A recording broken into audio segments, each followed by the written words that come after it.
Discovery Channel. Oh, can you all see me?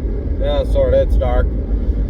Oh, so I don't know if any of you know, I've been considering buying a new car lately. I'm not sure if you've seen what they're calling cars. They're really just computers, and anybody who knows anything about computers, they're all broken from the factory, right? You know, so brand new 2021 Volkswagen Jetta. Keep in mind, my prior experience to vehicles is $300 to $500 beaters, so don't say I'm spoiled. I'm actually very irritated with this car because I wanted to be spoiled, right?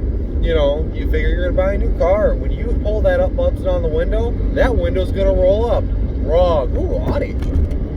Wrong. What that window does, it rolls down half the time, right? That's computer related. Radio works when it fucking wants to. You know, half the time it turns off and says it's too cold outside when it's only fucking 19 degrees. And you got the heat full blast in the car. Then you've got other problems, you know. Traction control doesn't work like traction control. Come on, Audi. Oh, you bitch. Alright.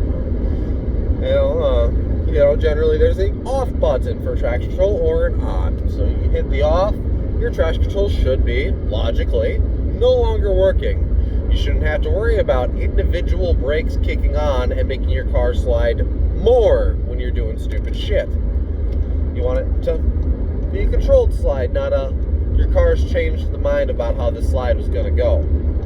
Alright, well, you know, that's bullshit.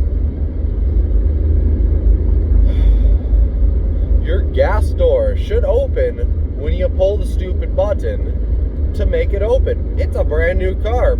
I've had it since October 9th. And if you don't believe that I've only had it for 2 months, it's only got 10,000 miles, which I just rolled over. I get to go get my first oil change, actually, on Monday. So 2 days from now. Things like blind spot assist, you know, and I don't like that, alright? To be honest, I just don't like it. But I feel like, logically, if blind spot assist is going to do what blind spot assist is supposed to do, it should probably kick on when the car's not in your mirror versus not kick on until you've passed that car and it is now firmly in your mirror. It is only when the car exits my mirror that my blind spot detector goes off or turns off. So that's always disabled. When you turn on your cruise control, you should still be able to see your odometer. That's my opinion, right? Seems logical, right? You want to know how many miles you're at, just in case you can catch 10,000 miles and not go over and take the picture. Now, I was able to catch it because I knew not to turn on my cruise control.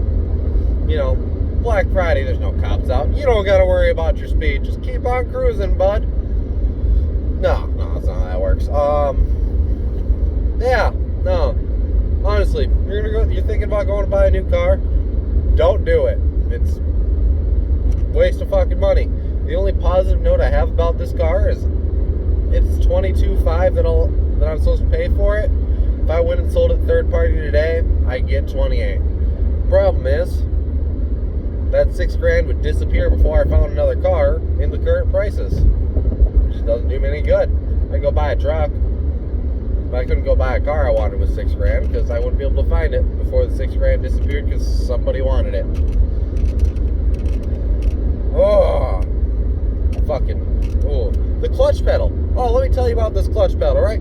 Clutch should be right at the top of the pedal. Now this thing's about 3/4 of the way down there, and I guarantee you, Monday when I go in there, they're gonna be like, "That's where the clutch is supposed to be." I'm like, "No. That's where a pretty much wore out clutch is supposed to be." So my advice to you, just go buy a $500 beater. You're going to be much happier because at least when it has these quirks, you expect it.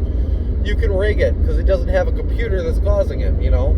I can't rig this window because I'll short out that computer doing it, or the car will decide that it doesn't want to start because now it can't read the windows, and oh my god, that's a safety hazard. Who knows, maybe the key runs through like the 04 Honda, you know, you got to reprogram your key to swap out the master window switch.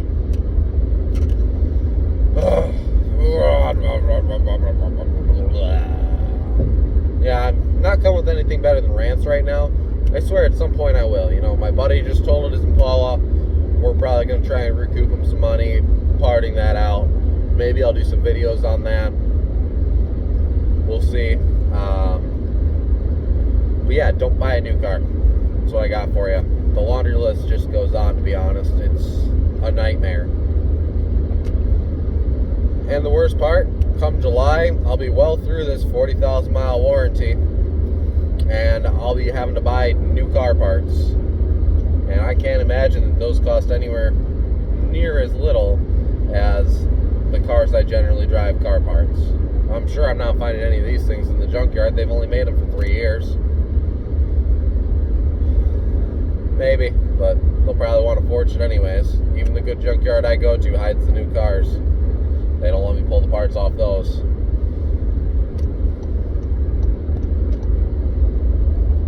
Yeah. I mean, it's not even like it's that fast. It does 127. I bought the car pretty much on the logic. Does it have a stick? Because I know I'm going to hate everything else about it. Yeah. Literally pulled up to every lot. You got a stick? You got a stick. It was the only stick in Appleton. I was like, you know what? I had a Jetta. I was pretty happy with my Jetta. This thing doesn't seem like it has too many bells and whistles. All the dashboard and everything dims down pretty dim when I want it to. I won't complain about that, you know. But yeah, don't buy a new car. 600 mile range isn't worth it. Just make the extra stop.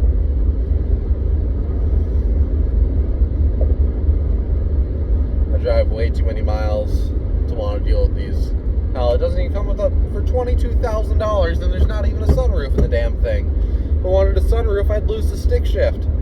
Like, what kind of crap is that? I'm not your average lazy American. I want to drive my car, not wait till my car gets me where I'm going, or fall asleep while I'm driving because I've got nothing to fidget with, because you can't play with that shifter on an automatic, because next thing you know, you're throwing it in neutral, you're like, oh shit, pop back into drive, and bam, that's a blown tranny.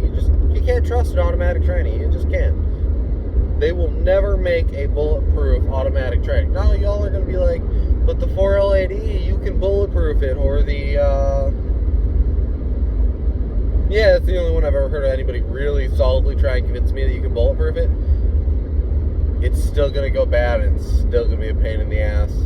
Whereas, as long as you know how to drive a stick, your gearbox will be fine. Worst thing you gotta do is a quick clutch swap. $150, you're done. Nice, simple, no fluids, no mess, no lines. Pull it, don't break the linkage. Easy enough. Disconnect a couple wires. Sometimes you can get enough of a gap depending on the vehicle, and you can slide the clutch off and then get the new one on. If you really want to be lazy, just drop the tranny. It's not that much work. I mean, I avoid pulling trannies because, well, I don't got time. I do too much other shit. You know, I like my suspension work when I look for a car. Always look for suspension work. It is the cheapest, easiest repair that people are like, oh my god, my struts are bad. I can't drive this. It's dangerous. It needs to go. Honey, you can't charge somebody $1,000 for that. And then I go get myself a nice $300 car.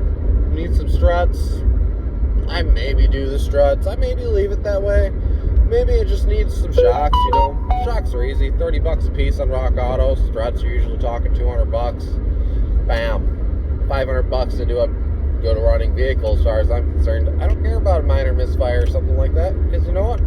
Still going to go where I want it to.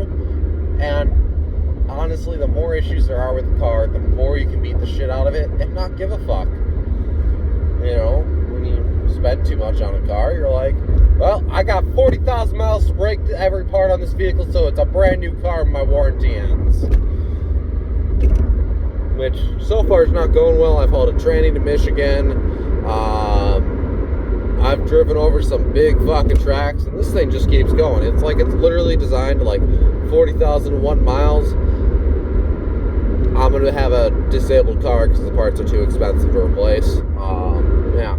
Also, they use the cheapest brake pads in the world, so it just gets brake dust all over your rims, so that way it's not worth as much when you go trade it in with them. Yeah, alright, well, sorry for my rant. I will update you on Monday with what the dealership tells me.